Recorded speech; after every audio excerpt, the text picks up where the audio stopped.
Ernakulam Periyar Valley വഴി കനാലിൽ വെള്ളം എത്താത്തതോടെ ദുരിതത്തിലായിരിക്കുകയാണ് ആലങ്ങാടുള്ള കർഷകർ. എല്ലാ വർഷവും തുടരുന്ന ജലക്ഷാമത്തിനെതിരെ നിരവധി തവണ പരാതി നൽകി. എന്നാൽ വേണ്ട നടപടികൾ ഉണ്ടായില്ല.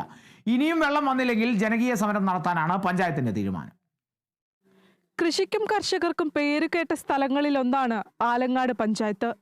എന്നാൽ ഇവിടെയുള്ള കർഷകർ ഇന്ന് ദുരിതത്തിലാണ്. കൃഷി ഇറക്കാൻ പോലും വെള്ളമില്ലാതെ കഷ്ടപ്പെടുകയാണ് ഒരു കൂട്ടം ആളുകൾ.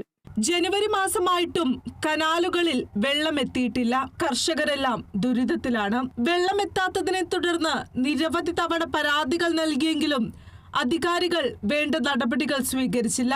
ഇന്നോ നാളെയോ വെള്ളമെത്തുമെന്നാണ് അറിയിച്ചിരിക്കുന്നതെന്നും ഇല്ലെങ്കിൽ ജനകീയ സമരം നടത്തുമെന്നും ആലങ്ങാട് പഞ്ചായത്ത് പ്രസിഡന്റ് വിജി ജോളി വ്യക്തമാക്കി. ഇത് കുടിവെള്ളക്ഷാമം അല്ലാതെ കൃഷിക്കുള്ള വെള്ളത്തിന്റെ ക്ഷാമം എന്ന് പറയുന്നത് ഏറ്റവും പ്രധാനപ്പെട്ട ഒരു കാര്യമാണ്. ഞങ്ങൾ പുതിയ ഭരണസമിതി ഭരണം ഏറ്റെടുത്തതിന് ശേഷം ഞങ്ങൾ ആദ്യം പോയി കണ്ടത് എയെ കണ്ട് ഞങ്ങളുടെ പരാതി കൊടുത്തിട്ടുണ്ടായിരുന്നു. അപ്പോൾ അന്ന് ഞങ്ങൾക്ക് ഉറപ്പ് തന്നിരുന്നു 2-3 ദിവസത്തിനുള്ളിൽ എന്തായാലും നിങ്ങൾക്ക് കനാലിലേക്ക് വെള്ളം എത്തുമെന്ന് പറഞ്ഞിരുന്നു. അതിനുശേഷം നമുക്ക് വെള്ളം വന്നിട്ടുണ്ടായിരുന്നില്ല. നമ്മൾ നിരന്തരം കോണ്ടാക്ട് ചെയ്തിരുന്നു.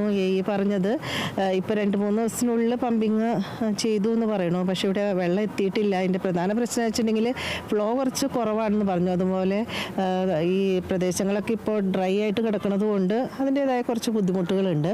അപ്പോൾ ഇന്നല്ലെങ്കിൽ നാളത്തേക്ക് ഇങ്ങോട്ടേക്ക് വെള്ളം എത്തുന്നു തന്നെയാണ് നമുക്ക് ഉറപ്പ് നൽകിയിരിക്കുന്നത്. ഇനി അങ്ങനെയല്ല, വെള്ളത്തിൻ്റെ എന്തെങ്കിലും പ്രശ്നം ഞങ്ങൾക്ക് ഇനിയും നേരിടേണ്ടി വന്നാൽ തീർച്ചയായിട്ടും ഒരു ജനകീയ സമരമായിട്ട് ഞങ്ങൾ മുന്നോട്ടേക്ക് പോകുന്നു തന്നെയാണ് പറയാനുള്ളത്. ഈ കനാല് പോലെ തന്നെയാണ് ഇവിടെയുള്ള കർഷകരുടെ മനസ്സും. വറ്റി വരണ്ടിരിക്കുകയാണ്. അത് മാറണമെങ്കിൽ ഇനി കനാലിൽ വെള്ളം വന്നേ മതിയാകും. അത് കാത്തിരിക്കുകയാണ് ഒരു കൂട്ടം കർഷകർ. ക്യാമറ പേഴ്സൺ അക്ഷയ്ക്കൊപ്പം വിനയരാജ്, കേരള വിഷൻ ന്യൂസ്, കൊച്ചി.